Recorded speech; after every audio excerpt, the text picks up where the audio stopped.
I can make my own little table runner and make it look like a flag, but we're going to do this one in a coastal colors. Now I have to use my long Cricut mat, and I'm actually going to use my stencil. I'm just going to use some cheap Dollar Tree vinyl to make the stencil on this one, just because I'm going to have like the stars that I'm going to like put on there. And so it can just be something that I want to throw away. And this is not a color that I use often. So kind of like a scrap vinyl that we're going to use to make little stars, kind of like a larger version of the star stickers that we did before. Then I found this little cotton runner from the party section at Target. It was only a couple of dollars. It was pretty cheap. It was like in their party aisle. And it is fabric. It's this like ivory color. And I think we're going to be able to make this work. So we're just going to lay this out on my table. I kind of constructed this on my table, and I probably shouldn't have because I did get paint on my table, so I did have to clean it up. But lesson learned. And so I'm going to go ahead and peel off that vinyl. I'm actually going not to be using that part as a stencil. I'm actually using these stars, kind of like we did before when we used the little stars, because I want white stars and the fabric is already white. And so that is what we're going to do. I'm going to use transfer paper to lay that star pattern on the top of this little table runner. And I had one star try to escape. But we found it, and then we can just lay that down, sticking all of that vinyl down to it, and then we can paint over like the blue part of our flag on that, and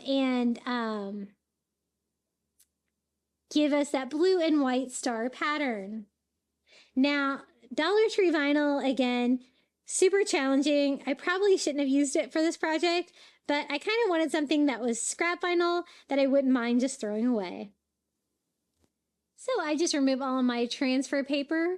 Now I was a little concerned that there might be a little bit of bleeding since this is that cheap vinyl and I'm using it for a kind of reverse stencil. So I'm going to Mod Podge it first to seal that down, and hopefully I'll get a little bit sharper, cleaner lines when I go in to paint this area of the little table runner blue. And I really had fun in making this. This is probably the only table runner that I have DIY'd, but it was really fun to put together. So once I get that dry, I can go in and start painting this that agave blue color. I'm using that color for the blue part of the flag. And I'm just using a roller, a paint roller. I thought it would be easier since this is kind of a bigger project. It's going to go the entire length of my table. And I just go over all of my star stickers to give me a blue pattern on there, hopefully with a bunch of white stars behind it. I do go over with a couple coats, and I am using chalk paint. I do find chalk paint works really well on fabric. I've actually used it on outdoor cushions and stuff like that to kind of change the color of stuff. And with that, it works well. It does get a little rough, though. You do have to sand it down to make it softer. This being on the table, it doesn't really matter too much. Now we can just go in and weed off all of our star stickers, and it worked pretty good.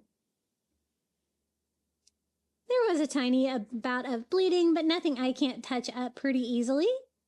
And so I just go in with my Cricut weeder and remove all of those stars, and I have a beautiful star pattern. It looks really cool. And I'm just going to touch up a few areas. I somehow got a little bit of blue paint on the rest of my runner, I noticed, but that's okay. I'll make that be where a stripe is. We'll never know it's there, right? So I'm going to tape off the blue part, and then we can start taping off the stripes with some of that Dollar Tree painter's tape. And I used an actual little piece of the painter's tape for spacing on each end of this. It's kind of hard to show you the entire thing because it was pretty long. And I just put a spacer at the top and the bottom, just moving it per stripe so I get a good pattern. And again, I did have to cover up a small spot on mine, so that is why I did my stripes the way I did them. And then we're going to go in with some of that crimson red chalk paint to do our flag stripes. I'm going to use a roller on this one as well. And just start rolling this on the fabric. Kind of change my angle there so maybe you can see the whole thing. And we're going to have a little flag runner. This was really, it was kind of a bigger project, but it was still really easy to do. And it turned out really cute. So it's time to remove all of the painter's tape and reveal those beautiful little flag stripes we did on there. And we have a little personalized patriotic table runner, perfect for a 4th of July party or just to display with your patriotic decor. And I love being able to do my own color scheme on there as well.